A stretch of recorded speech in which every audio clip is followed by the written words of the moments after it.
मैं और मेरी बच्चियां भूखी थीं, जबकि भाभी पूरे मोहल्ले में हलवा पूरी बांट रही थी। मैंने भाभी से खाने के लिए मांगा तो बोली, अगर बच गई तो दे दूंगी, पर उन्होंने बची हुई हलवा पूरी को फ्रिज में रखकर ताला लगा दिया। रात को मेरी बच्चियां भूख से रोने लगी, तो मैं कचरे के डिब्बे से सूखी रोटियां निकालकर उनके आगे डाल दी।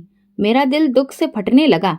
मैं भगवान से रोकर प्रार्थना करने लगी, तभी अचानक एक तेज आवाज आई और मेरा दिल बैठ गया। मैं तुरंत किचन की तरफ भागी। मेरी छोटी बेटी नीति अभी कुछ देर पहले ही पानी पीने के लिए किचन में गई थी। शायद फिर से गिलास टूट गया था। इससे पहले कि मैं किचन तक पहुंचती, भाभी की चीखने चिल्लाने की आवाज आई। मेरा दिल बुरी तरह से धड़क उठा। इसका मतलब वही हुआ था जो मैं समझ रही थी। नीति ने आज फिर गिलास तोड़ दिया था। मैं अपना सिर पकड़कर बैठ गई। मैं उसे कह रही थी कि अभी उठकर उसे पानी ला दूंगी, मगर उसने सुना ही नहीं और खुद किचन में चली गई। मैं तुरंत उठी और बाहर भागी। ये देखो, तुम्हारी बेटी ने फिर एक नया कारनामा कर दिया है। मुझे लगता है कि तुम जानबूझकर अपनी बेटियों को मेरे बर्तन तोड़ने के लिए भेज देती हो।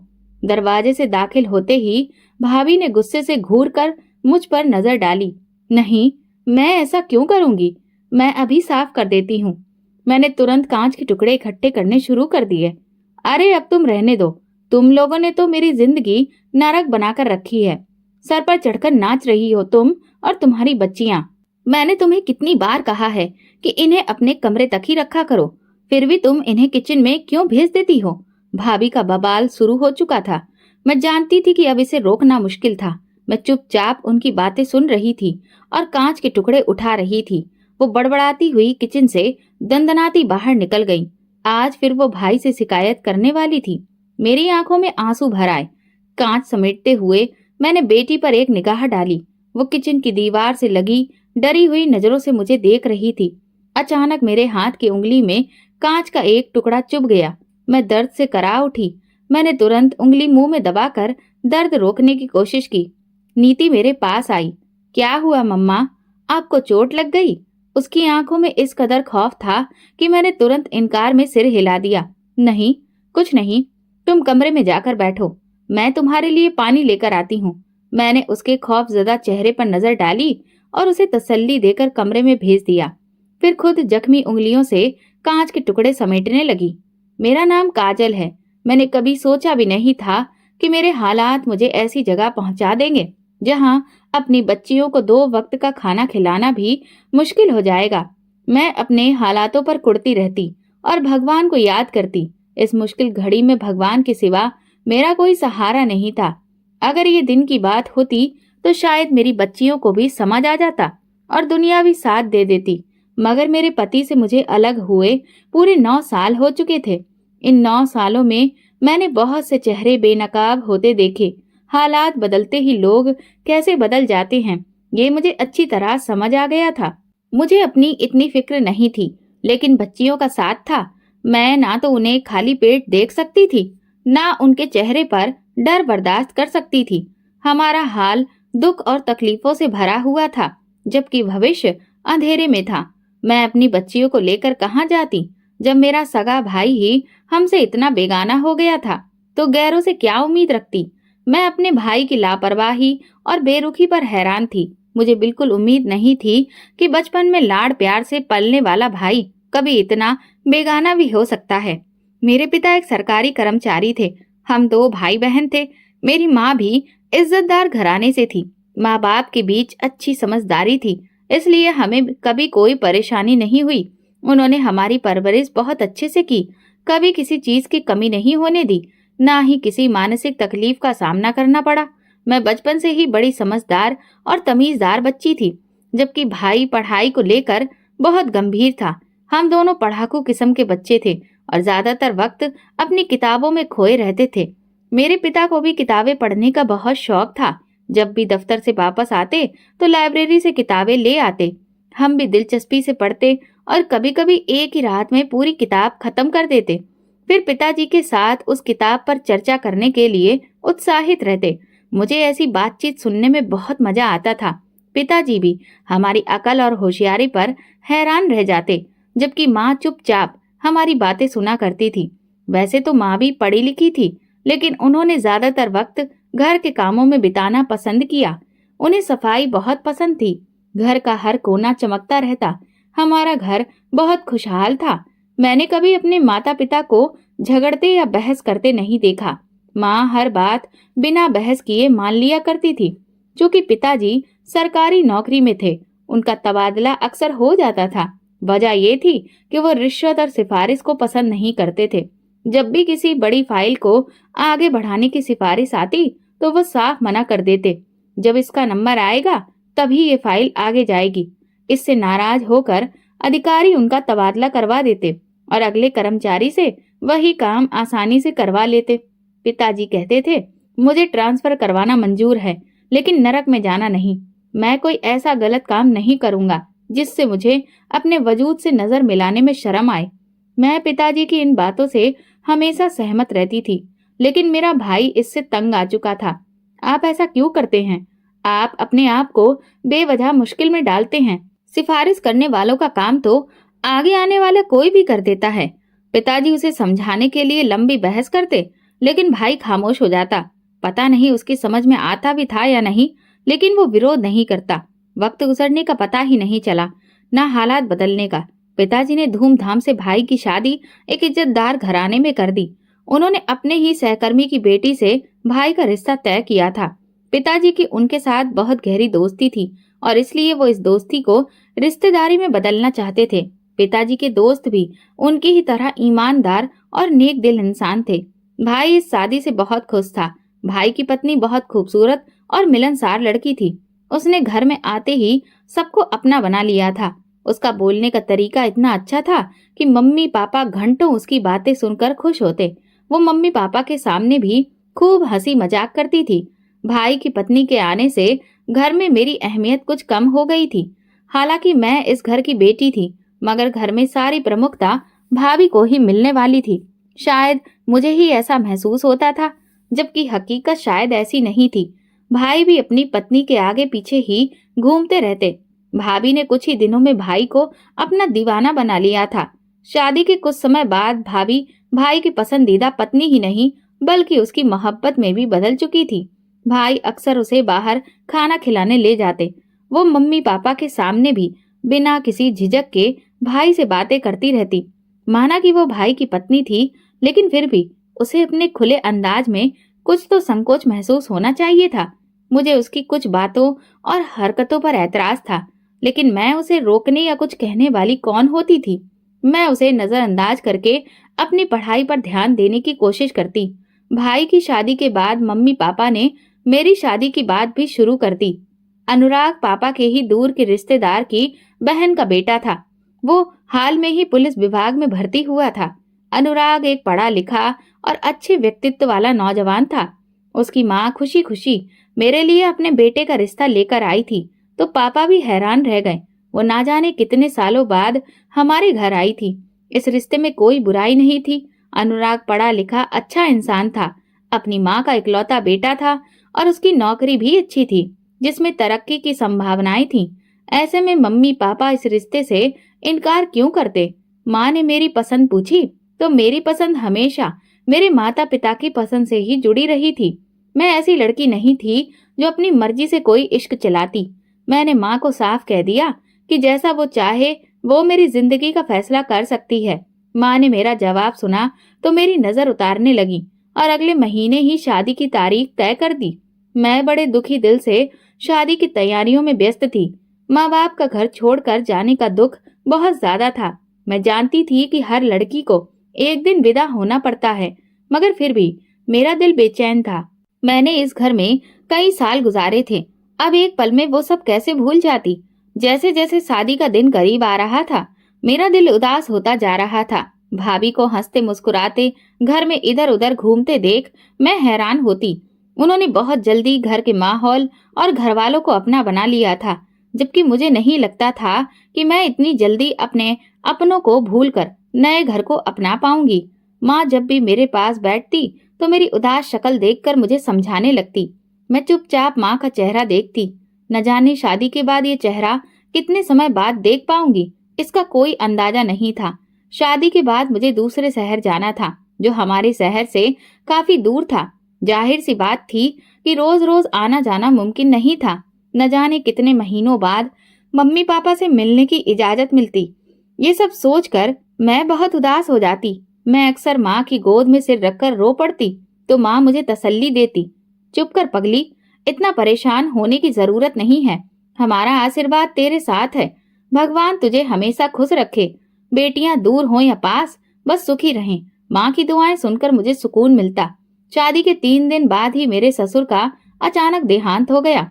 वो बिल्कुल स्वस्थ थे, लेकिन भगवान की मर्जी से उनका बुलावा आ गया था। उनका वक्त पूरा हो चुका था, इसलिए वे इस दुनिया से चले गए। मगर मेरी सास इस सच को स्वीकार नहीं कर पा रही थी। ये खबर उनके लिए बहुत अचानक थी।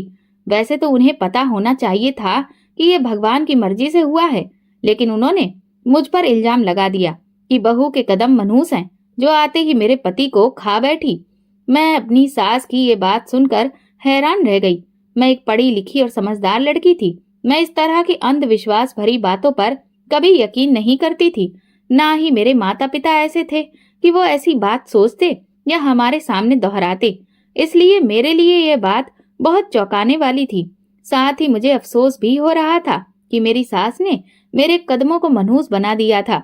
मैं अपने पति से शिकायत करने पहुंची तो उन्होंने उल्टा मुझे ही समझाने लगे। तुम जानती हो कि माँ इस वक्त किस कदर गहरे सदमे में है। पिताजी की अचानक मौत को हम एक्सेप्ट नहीं कर पा रहे हैं। ना ही उनकी इतनी उम्र थी और ना ही उन्हें कोई गंभीर बीमारी थी। ऐसे में हमें इस सदमे से बाहर आने में कुछ वक्त लगेगा। अगर तुम माँ की कड़वी बातें बर्दाश्त कर लोगी तो फिर उसमें क्या बुराई है। मेरे पति ने उल्टा मुझे ही बातें सुनाई तो मैं चुपचाप उनके पास से उठ गई। वो सही कह रहे थे, मेरी सास सदमे में थी, तभी तो उन्होंने इतनी बड़ी बात कही, वरना कोई भी इस तरह की बात करने के बारे में सोच भी नहीं सकता था। किसी के घर आने से किसी की मौत हो जाए, ये कैसे संभव है। अगर मैं इतनी ही मनहूस थी तो सबसे पहले मेरी अपनी ही मौत हो जानी चाहिए थी, ना कि मैं किसी और की मौत का कारण बनती। खैर, मैं अपनी सास से बहस नहीं कर सकती थी, ना ही उन्हें ये समझा सकती थी। वो मेरी बात सुनने की स्थिति में भी नहीं थी। वो हर रोज अपने पति को याद करके रोती और मेरी तो शकल देखना भी पसंद नहीं करती थी। मैं चुपचाप घर के कामों में लगी रहती। विदा होने के बाद से ही घर का सारा काम मैंने संभाल लिया था। अभी मेरी शादी को पहला हफ्ता ही हुआ था और मैं घर के कामों में व्यस्त थी। मेरी सास अपने पति की मौत का सदमा लिए सारा दिन कमरे में पड़ी रहती और मैं घर के काम निपटाती। मुझे घर के काम काज करने नहीं आते थे, क्योंकि ज्यादातर काम मेरी माँ ही करती थी और भाभी के आने के बाद भाभी ने संभाल लिया था। मैं सिर्फ अपनी माँ के साथ कामों में हाथ बटाया करती थी। मुझे थोड़ा बहुत ही काम करना आता था, क्योंकि मैं ज्यादातर अपनी पढ़ाई में व्यस्त रहती थी और जब भी फुर्सत मिलती तो बस उपन्यास पढ़ती थी। माँ ने काम को लेकर कभी मुझ पर ज्यादा जोर नहीं दिया। उनका कहना था कि जब सिर पर जिम्मेदारी आएगी तो खुद ब खुद सब आ जाएगा। माँ की बात बिल्कुल सही थी। मैं कुछ ही समय में घर के कामों में माहिर हो गई थी। शुरुआत में मेरे पति को मेरे हाथ का खाना पसंद नहीं आता था और मेरी सास भी खाने में कमियां निकालती थी, लेकिन धीरे धीरे मैंने सब सीख लिया। मैं अक्सर फोन पर माँ से भी राय लेती थी। माँ के हाथ का खाना बहुत लजीज होता था और पूरे परिवार में उनके पकवान मशहूर थे। माँ मेरी बहुत मदद करती थी। शादी के बाद सही मायने में मेरी मुश्किलें शुरू हुई थी और मैं इन मुश्किलों से पार पाने की पूरी कोशिश करने में लगी थी। मेरे पति मुझसे खिंचे खिंचे रहते थे। मेरी सास मेरे खिलाफ उनके कान भरती रहती थी। मैंने कई बार अपनी सास के मुंह से अपनी बुराई सुनी थी, लेकिन मैंने उनकी परवाह करना छोड़ दिया था। मैं अपनी तरफ से उनकी इज्जत और सेवा करती, मगर उनसे कोई उम्मीद नहीं रखती थी। मुझे ऐसा लगता था कि मेरी सास मुझसे कभी भी सच्चे दिल से नहीं जुड़ पाएगी, क्योंकि उन्होंने मुझ पर इतना बड़ा इल्जाम लगाया था। उसके बाद उनसे किसी अच्छाई की उम्मीद नहीं रखी जा सकती थी। मैंने अपनी सास की कोई भी बात अपने पति को बताने की कोशिश भी नहीं की थी। मैंने उन्हें उनके हाल पर छोड़ दिया था और अपनी दुनिया में दिल लगा लिया था। मैं घर के काम निपटाकर उन किताबों में खो जाती जो मैं अपने मायके से लाई थी। इससे मेरा वक्त अच्छा गुजर जाता था। मेरे पति ज्यादातर व्यस्त रहते और काम के सिलसिले में घर से बाहर ही रहते थे। हमारे बीच वो आपसी अंडरस्टैंडिंग नहीं थी जो मेरे मम्मी पापा के बीच थी। मैं कभी कभी हैरान होकर सोचती कि क्या पति पत्नी के बीच ऐसा रिश्ता भी होता है। मेरे पति खुद से मुझसे बात नहीं करते थे और हर वक्त गुस्से में भरे रहते, तो मैं भी डर के मारे उनसे ज्यादा बातचीत नहीं करती थी और अपने कामों में ही लगी रहती थी। उनके इस गंभीर स्वभाव के कारण मैं उनके ज्यादा करीब नहीं हो पाई थी। मैं अपनी दुनिया में खुश थी। मैं कोशिश करती थी कि मेरी सास और पति दोनों को मुझसे कोई शिकायत ना हो। धीरे धीरे मेरी कोशिशें रंग लाने लगी। मेरे पति का रवैया मेरे प्रति बदलने लगा। अब वे मुझसे प्यार और मोहब्बत से बात करने लगे थे और मैं इतने में ही खुश थी। उसके बाद मैंने किसी से ज्यादा उम्मीद नहीं लगाई। भगवान ने मुझे 2 बेटियों से नवाजा तो मेरी जिंदगी पूरी हो गई। मेरी बेटियां बहुत प्यारी थीं, लेकिन बेटियों के पैदा होने से मेरी सास मुझसे ज्यादा खुश नहीं दिखी। वो पहले भी कौन सा मुझसे खुश थी। बेटियों के जन्म पर भी उन्होंने मुंह बना लिया। उनकी ख्वाहिश थी कि पोता हो, मगर मुझे उनकी परवाह नहीं थी। मैं अपनी तरफ से सास की सेवा में कोई कमी नहीं करती थी। बेटा या बेटी पैदा करना मेरे बस में नहीं था, फिर भी वे मुझसे शिकायत करती थी। मैं उनके ताने चुपचाप सहती। वे अक्सर मुझसे कहती कि मैं उनकी गोद में पोता डाल दूं। मेरी शादी को 5 साल हो चुके थे जब मुझ पर कयामत टूट पड़ी। मैंने कभी सपने में भी नहीं सोचा था कि मुझे इस कदर मुसीबत का सामना करना पड़ेगा। मेरे पति दूसरी शादी रचाकर एक दिन अपनी दूसरी पत्नी यानी मेरी सौतन के साथ घर आ गए। अब मुझे समझ में आया कि उनके रवैये में अचानक आए बदलाव की वजह क्या थी। उनका किसी और से चक्कर चल रहा था। कहते हैं जब मर्द के व्यवहार में अचानक बदलाव आए और वो आपको बहुत ज्यादा प्यार से ट्रीट करने लगे तो समझ जाइए कि वो बेवफाई कर रहा है।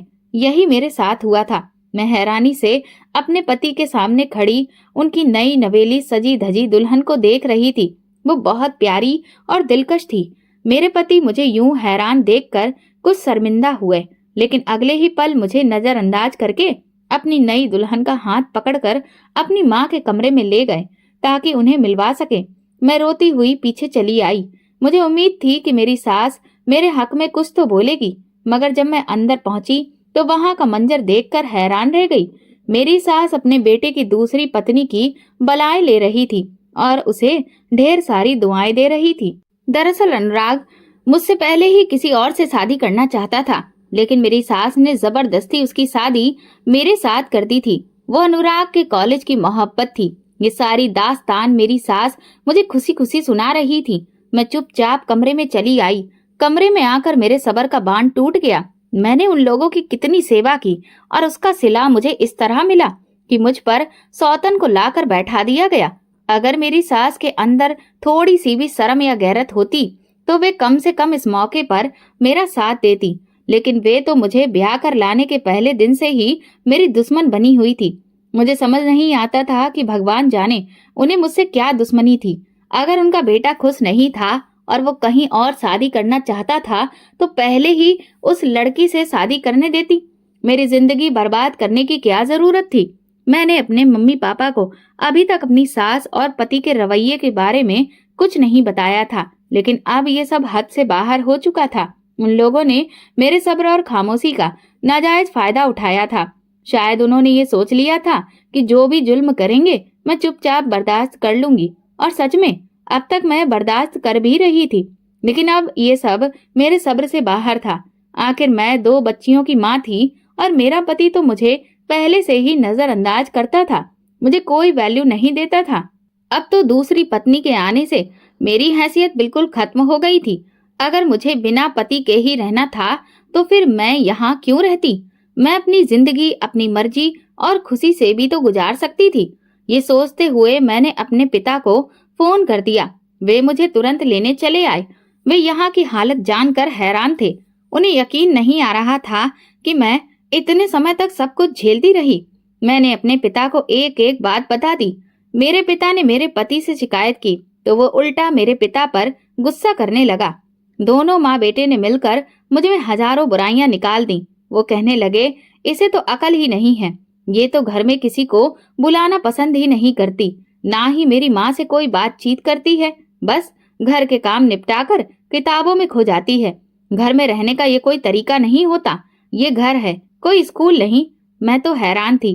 अगर उसे मेरे किताबें पढ़ने या खामोश रहने से ऐतराज था तो पहले ही बता देता। मैं उसकी माँ के साथ बैठकर खूब बातें करती, मगर उसने कभी भी मुझसे शिकायत नहीं की और ना ही कभी मेरे व्यवहार पर मुझे टोका। लेकिन उसके दिल में हजारों शिकवे मौजूद थे, जो मैं आसानी से समझ सकती थी कि मेरी सास ने उसके दिल में डाले थे। मेरी सास ने भी मुझमें हजारों कमियां निकाल कर मेरे पिता को सुनाई। वो कहने लगी, देखिए भाई साहब, मैं तो बहुत प्यार और अरमान से आपकी बेटी को बहू बनाकर लाई थी कि जल्द ही सबका दिल जीत लेगी, लेकिन ये तो अपने पति को भी अपना नहीं बना सकी, ना ही मेरा दिल जीत सकी। मैं तो इसकी माँ के गुणों पर फिदा थी और सोचती थी कि बेटी भी अपनी माँ पर गई होगी, लेकिन इसने तो अपनी माँ की एक भी खूबी नहीं पाई। मेरे पिता ये सुनकर हैरान थे। वो जानते थे कि मुझ में ये सब बुराइयां नहीं थी। आखिर मेरी जिंदगी के इतने साल उनके साथ ही गुजरे थे। मेरे पिता ने फैसला मेरे सिर पर छोड़ दिया कि अगर मैं चलना चाहूँ तो उनके साथ चल सकती हूँ। मैं गुस्से में भरी हुई थी, लिहाजा अपना और बच्चियों का सामान पैक करके पिता के साथ चली गई। मेरी सास और पति ने भी मुझे रोकने की कोशिश नहीं की, बल्कि वे तो बहुत खुश थे कि अब मैदान खुद ही साफ हो गया। लेकिन अपने पिता के घर आकर मैंने जिंदगी की बहुत बड़ी गलती कर दी थी। इस बात का एहसास मुझे वहां पहुंचकर हुआ। मेरे घर पर भाभी का कब्जा था। भाभी का व्यवहार बिल्कुल बदल चुका था। वो पहले वाली खुशहाल भाभी जाने कहाँ गायब हो गई थी। ये भाभी तो हर वक्त माथे पर त्योरियां चढ़ाए, चेहरे पर गुस्सा लिए इधर उधर घूमती रहती थी। मम्मी पापा के घर में अब उनकी कोई हैसियत नहीं थी। सारा जोर भाभी का ही चलता था। उसने काम काज के लिए 2 नौकरानियां रखी हुई थी, जो उसका सारा काम करती थी, जबकि मम्मी पापा को कोई पूछता भी नहीं था। मम्मी अपना सारा काम खुद करती, खाना भी नौकरानी बनाती थी, जबकि मुझे पता था कि मम्मी पापा को नौकरानी के हाथ का बना खाना बिल्कुल पसंद नहीं था। लेकिन वे लोग मजबूर थे, क्योंकि अब घर में उनकी कोई वैल्यू नहीं थी। भाई तो शुरू से ही अपनी बीवी के आगे पीछे घूमता था और अब तो उसकी हालत देखने लायक थी। उसने मम्मी पापा की परवाह करना बिल्कुल छोड़ दिया था। वो सिर्फ अपनी पत्नी की सुनता और उसी की जुबान बोलता। मुझे यहाँ आए 2 हफ्ते हो चुके थे, लेकिन भाई एक बार भी मम्मी पापा के पास आकर नहीं बैठा। ना ही उसने मुझसे कोई बातचीत की, ना ही मेरा हाल पूछा, ना ही मेरे दुख को जानने की कोशिश की। वो अपनी पत्नी के साथ कमरे में घुसा रहता। मैं हैरान थी कि मम्मी पापा ने इस बेटे को इतने प्यार से पाला था और वो शादी के 1 साल में ही ऐसा बदल गया। एक मेरा पति था जो आज तक मेरा नहीं बना, और एक मेरा भाई था जो अपनी पत्नी के पीछे ही लगा रहता था। दुनिया में ऐसे मर्द भी मौजूद होते हैं, ये सोचकर मैं हैरान थी। मुझे अच्छी तरह एहसास हो गया था कि मुझे अपनी जगह नहीं छोड़नी चाहिए थी, बल्कि मुझे अपने पति के घर पर ही रहना चाहिए था। मैंने अपने पिता के घर आकर अपने बच्चों को भी उनके पिता के साए से अलग कर दिया था। वैसे तो मेरा पति अपनी बच्चियों पर कोई ध्यान नहीं देता था, मगर फिर भी घर में उसका साया तो मौजूद था, जबकि यहाँ आकर मेरी बच्चियां बिल्कुल बेसहारा होकर रह गई थी। मेरे भाई भाभी का व्यवहार भी उनके साथ अच्छा नहीं था। जब मम्मी पापा के होते हुए उनका ये हाल था, तो उनके ना रहने पर वे ना जाने मेरी बच्चियों के साथ क्या सुलूक करते। मुझे इस बात का अच्छी तरह से अंदाजा था। मैं चाहती थी कि मेरा पति आए और मुझे मना कर ले जाए, लेकिन कई महीने गुजर जाने के बावजूद उसकी तरफ से एक फोन तक नहीं आया। मेरे मम्मी पापा दोनों ही बीमार रहते थे। वे बूढ़े और कमजोर हो गए थे। ऐसे में मेरी परेशानी ने उन्हें और ज्यादा बूढ़ा कर दिया था। वे हमेशा परेशान रहते थे कि उनके बाद मेरा और मेरी बच्चियों का क्या होगा। अब उन्होंने सोचा कि बीच में रिश्तेदारों को डालकर सुलह करवाने की कोशिश की जाए। माँ ने मुझे इस बात पर राजी किया कि मैं वापस अपनी ससुराल चली जाऊं और जैसा भी हो अपनी सौतन के साथ गुजारा करूं, क्योंकि पुलिस में रिपोर्ट लिखाने का भी कोई फायदा नहीं था। इससे तो ये रिश्ता बिल्कुल खत्म हो जाता, बल्कि और ज्यादा बिगड़ जाता। मैं भी यही चाहती थी कि मेरा पति मुझे वापस ले जाए। मैं अपनी सौतन के साथ गुजारा करने के लिए तैयार थी। आखिर वो मेरे पति का घर था। भले ही मेरी वहाँ कोई हैसियत नहीं थी, लेकिन मेरी बच्चियां अपने पूरे अधिकार के साथ वहाँ रह सकती थी। मैं अपने बारे में नहीं सोच रही थी, मैं सिर्फ अपनी बच्चियों के बारे में सोच रही थी, क्योंकि मैंने देख लिया था कि वे यहाँ किस कदर सहन कर रही थी। सुलह करवाने की कोशिश की गई, लेकिन मेरे पति और ससुराल वालों को ना तो भगवान का डर था और ना ही दुनिया का। मेरे पति ने साफ साफ मुझे लेने से इनकार कर दिया। उसका कहना था कि वो मुझे वहां रखकर मुझ पर जुल्म नहीं करना चाहता। उसका मेरे साथ कोई भी दिल का रिश्ता नहीं है, इसलिए वो मुझे तलाक देकर आजाद कर देगा और मैं चाहूँ तो अपनी मर्जी से दूसरी शादी कर सकती हूँ। उसने ये भी कहा कि वो बच्चों को अपने पास रखने के लिए तैयार है, लेकिन मैंने इनकार कर दिया। तलाक शब्द ने मुझे इतना डरा दिया था कि मैं इसे सुनते ही कांप गई। मैंने अपने पिता को तुरंत मना कर दिया कि मुझे तलाक नहीं चाहिए। मैं जैसी भी हूँ अपनी जिंदगी गुजार लूंगी और कभी अपने पति को मजबूर नहीं करूंगी कि वो मुझे लेने आए। मगर मुझे तलाक नहीं चाहिए था। मैं अपने माथे पर तलाक का दाग नहीं लगाना चाहती थी। मैं बच्चियों से दूरी बर्दाश्त नहीं कर सकती थी और ना ही बच्चियां मेरे बिना रह सकती थी।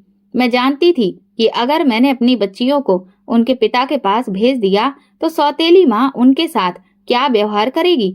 यहाँ भी मेरी बच्चियों के साथ अच्छा सुलूक नहीं होता था, मगर यहाँ मेरे माँ बाप का आसरा था और उनकी माँ भी मौजूद थी। मैं अपनी बच्चियों को हर मुसीबत से बचाना चाहती थी।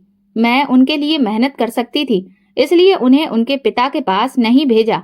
मैंने अपने ससुराल वालों से सारी उम्मीदें खत्म कर दी और अपने माँ बाप के साथ अपनी बच्चियों को लेकर जिंदगी गुजारने लगी। अगर भाभी का बस चलता तो वो मुझे उसी वक्त घर से निकाल देती। वो तो ना जाने कैसे मेरे माँ बाप को ही बर्दाश्त कर रही थी, लेकिन वो मम्मी पापा और भाई के डर की वजह से चुप थी। पर उनके व्यवहार से साफ पता चलता था कि उन्हें हमारा यहाँ रहना पसंद नहीं था। मुझे भी उनकी ज्यादा परवाह नहीं थी।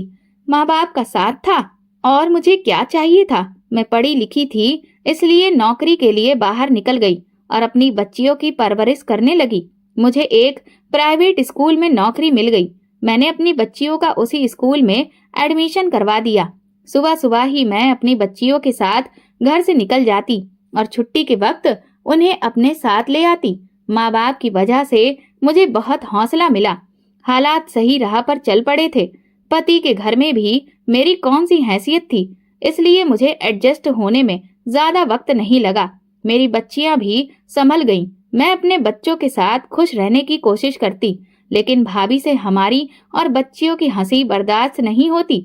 घर में जब भी हम बातचीत करते या हंसते तो वो दंदनाती हुई आती और या तो बिना वजह झगड़ा शुरू कर देती या फिर कोई चीज उठाकर पटक देती। उसकी अब तक कोई औलाद नहीं थी। शायद यही वजह थी कि वो मुझे और मेरी बच्चियों को बर्दाश्त नहीं कर पाती थी। अब अगर उसकी कोई औलाद नहीं हुई तो इसमें मेरी क्या गलती थी। ये तो भगवान की मर्जी थी। वो चाहती तो मेरी बच्चियों के साथ अच्छा व्यवहार कर सकती थी, अपनी ममता पूरी कर सकती थी, मगर वो मेरी बच्चियों को देखते ही नफरत से मुंह मोड़ लेती। मैं चुपचाप सब बर्दाश्त करती। आखिर जिंदगी गुजारने के लिए कुछ तो बर्दाश्त करना ही था। जब मैं अपने बच्चों के साथ थकी हारी घर लौटती तो माँ घर का सारा काम निपटाकर बैठी होती। मैं माँ को मना करती कि मैं खुद आकर काम कर लूंगी, लेकिन माँ का दिल नहीं मानता था। वो बच्चियों के कपड़े वगैरह तक धोकर रख देती थी, जबकि मेरे पिता बच्चियों की हर इच्छा पूरी करने की कोशिश करते और जो भी चीज उन्हें खाने की होती बाहर से ला देते। मेरी बड़ी बेटी 12 साल की हो गई थी, जबकि छोटी बेटी 10 साल की थी। अब मुझे अपने पति से अलग रहते हुए 9 साल गुजर चुके थे। इन 9 सालों में मैंने बहुत कुछ सहा और अच्छे बुरे हालात भी देखे थे, लेकिन ये सब सिर्फ माँ बाप की जिंदगी तक सीमित था। माँ बाप की मौत के बाद मैं बिल्कुल अकेली पड़ गई थी। भाई से तो वैसे ही कोई सहारा नहीं था, बस मैं उनके घर का इस्तेमाल कर रही थी। अब मैंने अपना खाना पकाना भी अलग कर लिया था। मैं नौकरी से जो कुछ भी कमा कर लाती उससे अपना और बच्चियों का खर्च चलाती, लेकिन भाभी को फिर भी मेरे यहाँ रहने से तकलीफ थी। उन्हें इस बात पर एतराज था कि मैं उनके घर में क्यों रह रही हूँ। हालांकि इस घर में मेरा भी हिस्सा था, मगर ये बात मैं भाभी से कभी कह नहीं पाई। वो हर वक्त मेरी बच्चियों के पीछे पड़ी रहती और उन्हें डांटती फटकारती रहती। उनके सामने मेरी बच्चियां सहमी रहती। मेरी कोशिश थी कि मैं अपना अलग घर ले लूं, लेकिन हालात ने कभी मेरा साथ नहीं दिया। मैं जिस प्राइवेट स्कूल में काम करती थी वो भी बंद हो चुका था। मैंने दूसरे स्कूल में नौकरी हासिल की, लेकिन वहाँ के हालात भी ज्यादा अच्छे नहीं थे। न तनख्वाह ज्यादा थी और कुछ समय बाद ये स्कूल भी बंद हो गया। मालिक को ज्यादा फायदा नहीं हो रहा था, इसलिए उन्होंने स्कूल बंद कर दिया। अब मैं बेरोजगार हो गई थी, जिससे मेरी हालत और ज्यादा बदतर हो गई। मैंने कई स्कूलों में अपना रिज्यूमे दिया, मगर अभी तक कहीं से भी कोई जवाब नहीं मिला। मेरी नौकरी छूटे 1 महीना हो गया था। पिछले महीने की तनख्वाह पूरी खर्च हो चुकी थी। अब मेरे पास इतने पैसे भी नहीं थे कि अपने घर में बच्चियों के खाने के लिए कुछ खरीद सकूं। मैंने भाई से कुछ पैसे उधार मांगे तो उसने साफ मना कर दिया। मेरे पास इतने पैसे नहीं हैं। मेरा तो अपना गुजारा मुश्किल से होता है। तुम देख ही रही हो कि महंगाई कितनी बढ़ गई है। ऐसे में मैं तुम्हें उधार कैसे दूं?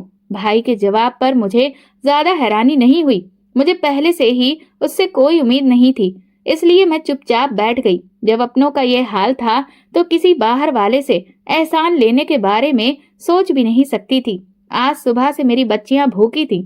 उन्होंने कुछ भी नहीं खाया था। भाभी ने पूरे मोहल्ले में पूजा की हलवा पूरी बांटी थी। उसकी खुशबू पूरे घर में फैल गई थी। मेरी बच्चियां भी मेरी तरह खामोश थीं, मगर इस खाने की खुशबू से बेचैन हो रही थीं।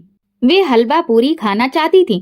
मुझे उम्मीद थी कि भाभी जब मोहल्ले में हलवा पूरी बांट रही हैं, तो अपनी ननद और उनकी बच्चियों का भी ख्याल रखेंगी। लेकिन शाम तक भी भाभी की तरफ से हलवा पूरी नहीं आई, तो मैं खुद ही किचन में चली गई और ना चाहते हुए भी अपनी बच्चियों के लिए हलवा पूरी मांगने लगी। भाभी बोली, अभी मैं बांट रही हूँ, अगर बचेगी तो दे दूंगी। भाभी ने खुद से ये कहा तो मैं चुपचाप वापस लौट आई।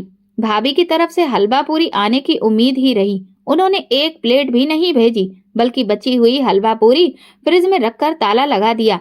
अगर वे जरा सी मेरी बच्चियों के मुंह में डाल देती तो उनका क्या चला जाता। लेकिन उनके जहन में तो गुरूर और गुस्सा सवार था, जिसका कोई इलाज नहीं था। मैं सिवाय सब्र के और क्या कर सकती थी। बच्चियां भूख से रोने लगी। उन्होंने सारा दिन कुछ नहीं खाया था। मेरे पास ऐसा कुछ भी नहीं था जो मैं उन्हें खिला पाती। मैं बहुत बेचैन थी। बेचैनी से फिर से किचन में गई कि शायद कुछ खाने को मिल जाए। मैंने सारे बर्तन उलट पलट कर देख लिए, मगर वहां खाली बर्तनों के सिवा कुछ नहीं था। आखिर में मैंने कचरे के डिब्बे से कुछ सूखी रोटियां निकाली और बच्चियों के सामने रख दी। मेरी बच्चियां उन सूखी रोटियों पर टूट पड़ी और उनमें ही अपनी खुशी तलाशने लगी, जबकि मैं एक कोने में बैठकर आंसू बहाने लगी। मेरा दिल फटने लगा था। मुझे कुछ समझ में नहीं आ रहा था। मैं भगवान से शिकायत करने लगी कि उसने मुझे इस हालत में अकेला कैसे छोड़ दिया। मैं इस काबिल भी नहीं थी कि अपनी बच्चियों को 2 वक्त की रोटी खिला सकूं। मेरे साथ सभी लोगों ने गलत किया था। भाई भाभी ने भी मेरा साथ नहीं दिया। मैं भगवान के आगे फूट फूट कर रोने लगी। मेरे आंसू थमने का नाम नहीं ले रहे थे। आज मैं बहुत बेचैन थी। मेरी बच्चियां वे सूखी रोटियां खाकर सो चुकी थी। उनके मासूम चेहरों को देखकर मेरा दिल डूबने लगा। मैं सारी रात भगवान से प्रार्थना करती रही। सुबह अचानक दरवाजे पर दस्तक की आवाज सुनकर मैं चौंक गई। इतनी सुबह कौन आ गया? मैं हैरानी से दरवाजे की तरफ बढ़ी। भाई भाभी अभी सो रहे थे। मैंने आगे बढ़कर दरवाजा खोला तो सामने अपने पति को खड़े देखकर मैं हैरान रह गई। मैंने शॉक्ड नजरों से उसे देखा, जबकि वो शर्मसार सा खड़ा था। अंदर आने के लिए नहीं कहोगी? वो धीरे से बोला। मैं चुपचाप एक तरफ हो गई। वो धीमे कदमों से अंदर आया और आंगन में पड़ी चारपाई पर बैठ गया। उसके हाथ में बड़े बड़े बैग थे जो काफी चीजों से भरे हुए थे। मेरी बच्चियां कहाँ हैं? उसने शॉपिंग बैग जमीन पर रखते हुए इधर उधर देखा। वो अंदर सो रही हैं। मैं बहुत हैरान थी। मुझे बिल्कुल भी अंदाजा नहीं था कि वो अचानक यहाँ आ सकता है। हम दोनों एक दूसरे के सामने चुपचाप कितनी देर बैठे रहे। मेरे पास ना तो माफी मांगने की हिम्मत है, ना ही शब्द। मैं इस काबिल नहीं कि मुझे माफ किया जा सके। मैंने तुम्हारे और अपने बच्चों के साथ बहुत गलत किया।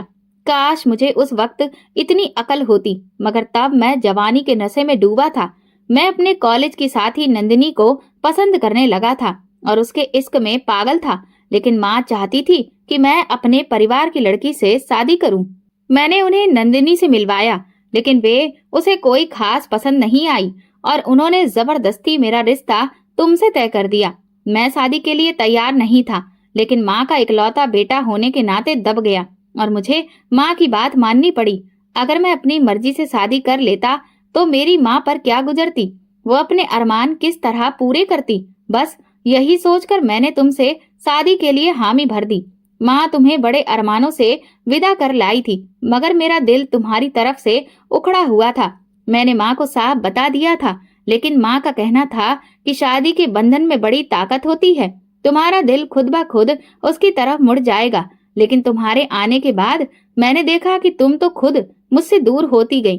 तुम खुद मेरे करीब आने की कोशिश नहीं करती थी। पिता की मौत के बाद माँ के दिल में ये बात बैठ गई कि तुम्हारे कदम इस घर के लिए मनहूस हैं। मैंने माँ की इस भावना को और ज्यादा फायदा उठाते हुए उन्हें और तुम्हारे खिलाफ मैं भड़काता रहा। मैं माँ को तुम्हारी शिकायतें करता कि तुम मेरा बिल्कुल भी ध्यान नहीं रखती हो और उनका दिल तुम्हारी तरफ से मैला करता रहा। मैंने माँ को यहाँ तक कह दिया कि तुम किसी और को चाहती थी और तुम्हारे माँ बाप ने जबरदस्ती तुम्हारी शादी मुझसे कर दी। माँ ने भी तुम्हारे व्यवहार को नोटिस किया और इसी वजह से उन्होंने मुझे अपनी मर्जी से शादी करने की इजाजत दे दी। मैंने नंदिनी से शादी कर ली और मुझे लगा कि मैंने अपनी मोहब्बत को पा लिया। मैं बहुत खुश था, लेकिन कहीं न कहीं मेरे दिल में एक बेचैनी भी थी कि मैंने तुम्हारे साथ बहुत गलत किया। इसलिए मैं चाहता था कि तुम्हें आजाद कर दूं ताकि तुम अपनी मर्जी से जिंदगी गुजार सको। मैं बच्चियों को अपने पास रखना चाहता था, लेकिन मुझे अंदाजा था कि मैं उनका वैसा ख्याल नहीं रख पाऊंगा जैसा तुम रख सकोगी। मैं उन्हें सौतेली माँ के रहमो करम पर नहीं छोड़ सकता था। माँ की बात बिल्कुल सही निकली थी।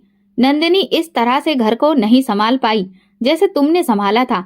उसको बस घूमने फिरने और सजने संवरने का शौक था। उसने घर की हालत बहुत बुरी कर दी थी। माँ मुझसे लफ्जों में शिकायतें करने लगी, मगर मैं नंदिनी को क्या कहता? वो तो मेरी ही मोहब्बत थी। मैं उसकी हर बात मान लिया करता था। भगवान ने मुझे 2 बेटे दिए और मैं अपनी पहली बच्चियों को भूलता गया।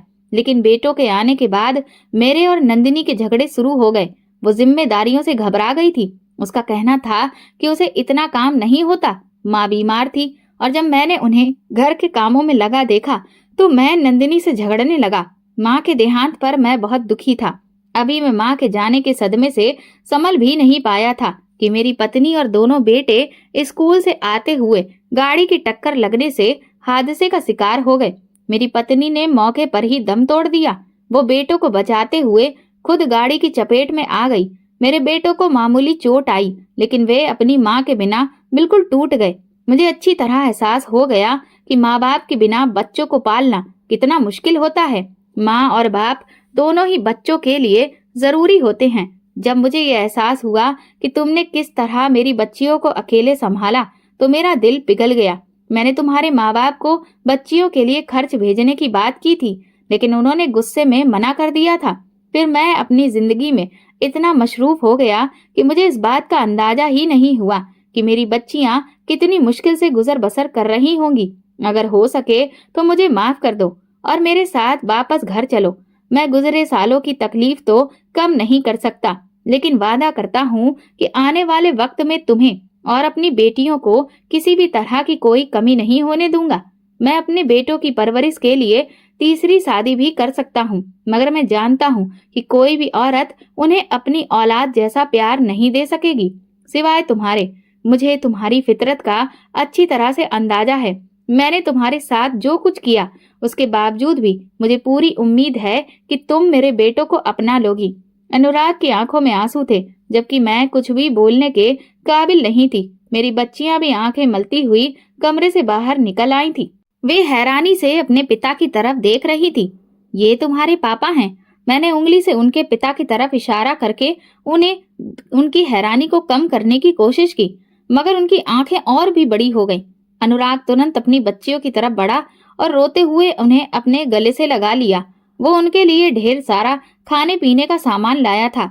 बच्चियां कुछ ही देर में उससे घुल मिल गईं। वे मजे से अपने पिता की लाई हुई चीजें खाते हुए बेफिक्री से हंस रही थीं। उनके चेहरों पर आज न जाने कितने अरसे के बाद खुशी थी, वरना इससे पहले तो मैंने हमेशा उनके चेहरे पर सिर्फ डर देखा करती थी। भाई भाभी भी कुछ देर में जाग गए। वे अनुराग को देखकर हैरान रह गए। मैंने अब तक अनुराग की किसी बात का कोई जवाब नहीं दिया था। मेरे पास शिकायतों की एक लंबी लिस्ट थी। अनुराग ने अपनी कहानी तो सुना दी थी, मगर मेरी कहानी सुनने के लिए एक बार भी नहीं कहा था। उसका ज़मीर उसे धिक्कार रहा था, इसलिए वो अपने ज़मीर को खुश करने के लिए चला आया था। मेरा फैसला तो तय था। मुझे अपनी बच्चियों की खातिर वापस जाना ही था। वहां उनका पेट भर खाना और पिता का प्यार उन्हें दोनों ही मिल जाता। अनुराग को देखते ही भाभी का व्यवहार अचानक बदल गया। वो जल्दी से नाश्ता बनाने किचन में चली गई। कुछ ही देर में उनकी नौकरानियां भी आ गईं और उन्होंने नाश्ता मेज पर लगा दिया। मैं भाभी के व्यवहार पर हैरान थी। मैं कल सुबह से भूखी थी, इसलिए नाश्ते पर टूट पड़ी। तुमने कोई जवाब नहीं दिया।